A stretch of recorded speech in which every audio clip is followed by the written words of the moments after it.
Assalamualaikum teman-teman, balik lagi bersama kami.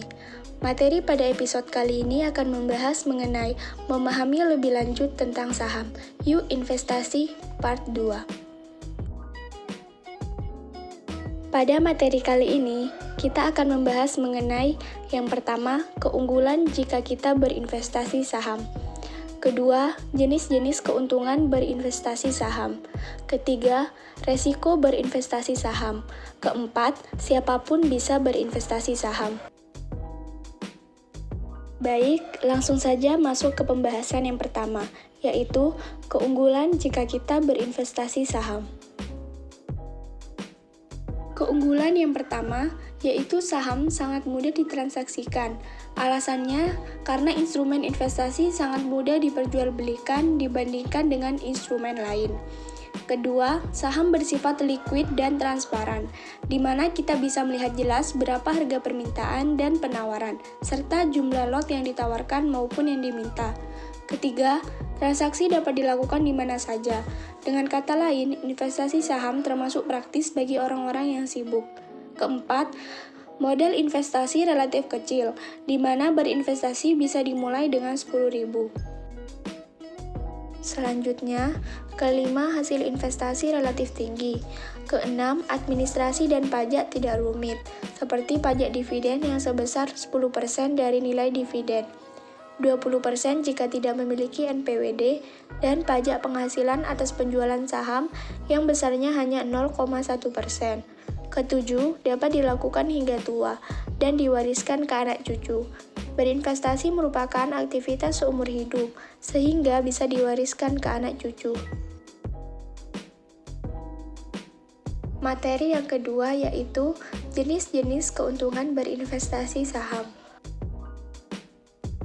1.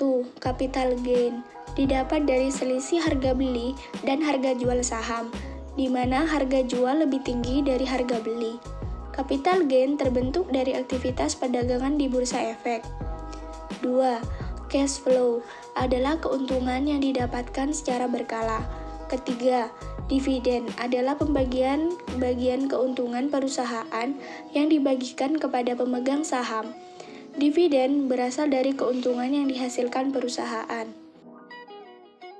Terdapat dua jenis dividen, yaitu dividen tunai dan dividen saham, di mana dividen tunai artinya perusahaan membagikan dividen berupa uang tunai dalam jumlah rupiah. Pemegang saham mendapat dividen sesuai banyaknya lembar yang dipegangnya.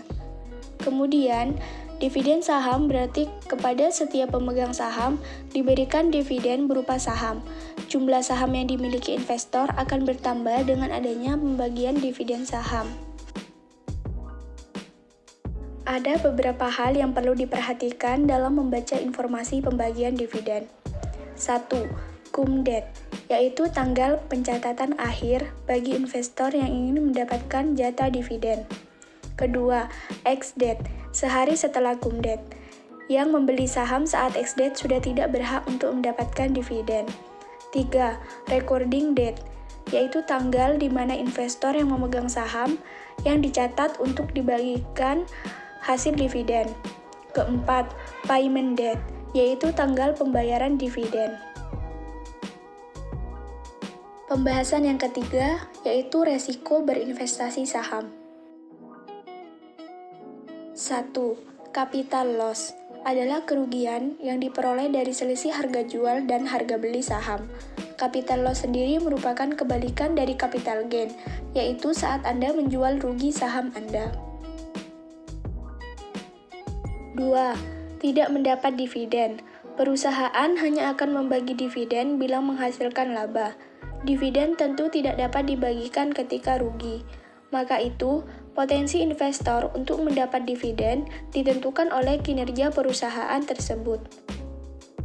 3. Risiko suspense. Suspensi saham artinya bursa menghentikan aktivitas perdagangan. Jika suatu saham terkena suspend, maka investor tidak dapat menjualnya, sehingga saham tersebut dicabut dari status suspend. Ada beberapa hal yang membuat saham diberhentikan sementara perdagangannya. 1. Harga sahamnya mengalami lonjakan atau penurunan yang luar biasa. 2. Perusahaan tersebut diolah kreditnya. Ketiga, adanya suatu kondisi yang mengharuskan otoritas bursa menghentikan sementara perdagangan saham tersebut. Misalnya, bila perusahaan tidak memberi laporan keuangan hingga batas waktu yang ditentukan. 4. Resiko delisting saham. Resiko lainnya adalah jika saham dikeluarkan dari pencatatan bursa efek atau delisting. Suatu saham dikeluarkan dari bursa umumnya karena kinerja perusahaan yang buruk. 5. Resiko bangkrut dan dilikuidasi. Jika perusahaan dinyatakan bangkrut oleh pengadilan dan dibubarkan, maka akan berdampak pada pemegang saham. Hak klaim dari pemegang saham biasanya mendapat prioritas terakhir. Pembahasan yang keempat, yaitu siapapun bisa berinvestasi saham. Terdapat 3 alasan mengapa seseorang enggan atau minder untuk berinvestasi saham. Yang pertama, investasi saham bisa dari 10.000. Berinvestasi saham dapat dilakukan hanya dengan modal 10.000 dan Anda bisa membelinya dengan mencicilnya sesuai kemampuan Anda. Tidak ada batasan harus berinvestasi dalam jumlah tertentu, sehingga Anda bisa fleksibel dalam menyisihkan uang untuk diinvestasikan. 2. Berinvestasi saham tidak harus jenius.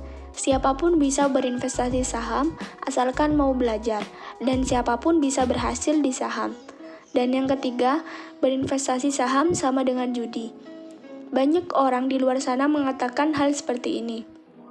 Tentu jawabannya tidak, karena investasi saham sendiri bersifat legal, dan terdapat ilmu-ilmu yang dapat dipelajari bukan hanya sekedar mengira-ngira. Baik, cukup sekian penyampaian materi pada episode kali ini. Sampai bertemu di pertemuan berikutnya. Wassalamualaikum warahmatullahi wabarakatuh.